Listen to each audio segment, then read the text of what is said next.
ఇది 15/5/2024 బుధవారం. సూర్య ఉదయం 5:33 సూర్యోదయం. సూర్యాస్తమయం రాత్రి 6:25 వరకు. క్రోధినామ సంవత్సరం వైశాఖ శుద్ధ అష్టమి.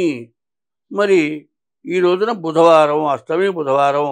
ఆశ్లేష నక్షత్రం, తర్వాత వర్జం తెల్లవారుజామున 3:25 నుండి 4:50 వరకు వర్జం.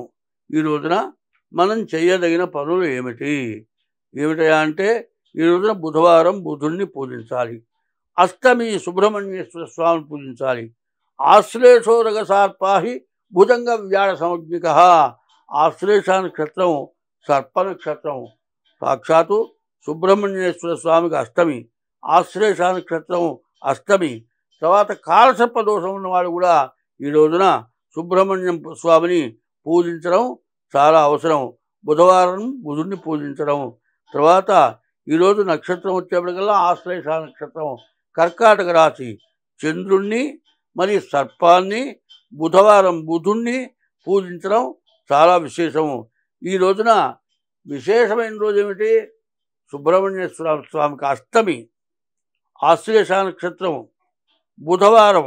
ఆశ్లేష నక్షత్రం అష్టమి సుబ్రహ్మణ్యేశ్వర స్వామికి చాలా ప్రీతైన రోజు. కర్కాటక రాశికి చంద్రుడు ప్రీతైన రోజు. చంద్రుణ్ణి, సుబ్రహ్మణ్యేశ్వర స్వామిని, బుధుణ్ణి పూజించడం చాలా మంచిది. ఈ రోజున విలువదగిన సమయం వర్జం తెల్లవారుజామున 3:25 నుండి 4:50 వరకు వర్జం. కాబట్టి ఈ సమయం పూర్తిగా ఏ పని చేయడానికి పనికిరానటువంటి రోజు. స్వస్తి.